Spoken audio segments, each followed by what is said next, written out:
এই যে দখলবাজি, এই জমি দখল, এই দখল, সেই দখল, এগুলো যদি করেন তাহলে দলের বদনাম হবে। সেই বদনাম আমি আমার ঘাড়ে নিব না, দলও দলের ঘাড়ে নিবে না। যদি বিএনপির কোনো নেতা বা কর্মী কোনো অনৈতিক কাজে জড়িত হয় তাদেরকে আইনের আওতায় আনবেন। আজকে সবচেয়ে বড় কথা হচ্ছে যে আপনারা সালতা উপজেলার নেতৃবৃন্দরা যারা আছেন তারা আপনাদের প্রতি আমার অনুরোধ থাকবে যে যেইভাবে সিদ্দিক শাহ চাচা সবাইকে দেখতেন রাজনীতির মাঠে, দলমত নির্বিশেষে সবার পাশে ছিলেন, কাকিও সবার পাশে ছিলেন, আপনারাও পরিবারের পাশে থাকবেন। এবং সবচেয়ে বড় কথা হচ্ছে যে আগামী দিনে নির্বাচন হোক, আন্দোলন হোক, সংগঠন হোক, সকল কাজে সবাই যেন ঐক্যবদ্ধ থাকেন।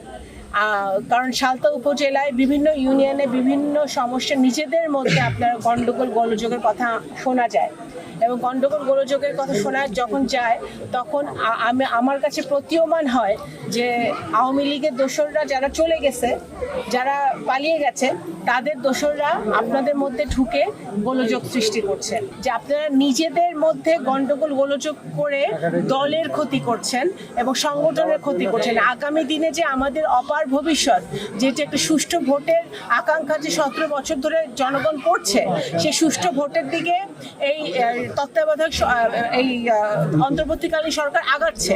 একটি সুষ্ঠু ভোটের দিকে প্রধান উপদেষ্টা ইতিমধ্যে ঘোষণা করেছেন যে ডিসেম্বরের মধ্যে সকল সংস্কার এবং সকল কার্যক্রম সমাপ্ত করতে।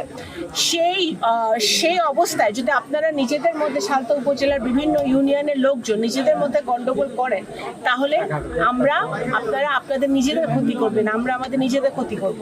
সেটার থেকে দূরে থাকতে হবে, সবাই ঐক্যবদ্ধ হতে হবে এবং ধর্ম, বর্ণ, দল, মত নির্বিশেষে সবাই দলের জন্য কাজ করতে হবে এবং জনগণের পাশে থাকতে হবে। যে আপনারা দল, মত, ধর্ম, বর্ণ নির্বিশেষে আপনারা ঐক্যবদ্ধ থাকেন।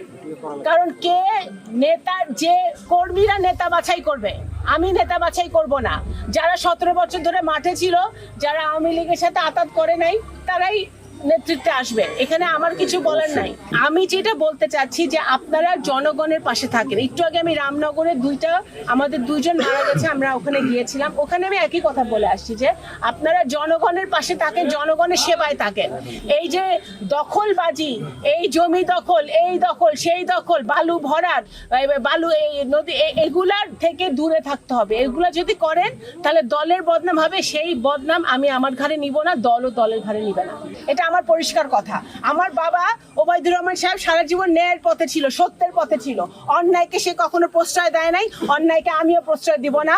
অন্যায়কে দেশনেত্রী বেগম খালেদা জিয়া প্রশ্রয় দেয় না, জনাব তারেক রহমান প্রশ্রয় দেয় না, বিএনপি প্রশ্রয় দেয় না। সুতরাং যে যেখানে আপনারা অন্যায় করছেন নিজের দায়িত্বে করবেন। এবং প্রশাসনকে আমার বলা আছে, সালতা উপজেলা, নগরকান্দা উপজেলার প্রশাসনকে আমি অনুরোধ করেছি যে আমরা, কারণ বিএনপি সরকারে নাই, এখন একটা ইন্টারিম সরকার দেশ চালাচ্ছে, আমরা যদি বিএনপির কোনো নেতা বা কর্মী কোনো অনৈতিক কাজে জড়িত হয় তাদেরকে আইনের আওতায় আনবেন। সে যদি আমার কাছের লোক হয়, বিএনপির কাছের লোক হয়, তাকেও আইনের আওতায় আনতে হবে। এটা আমার পরিষ্কার কথা।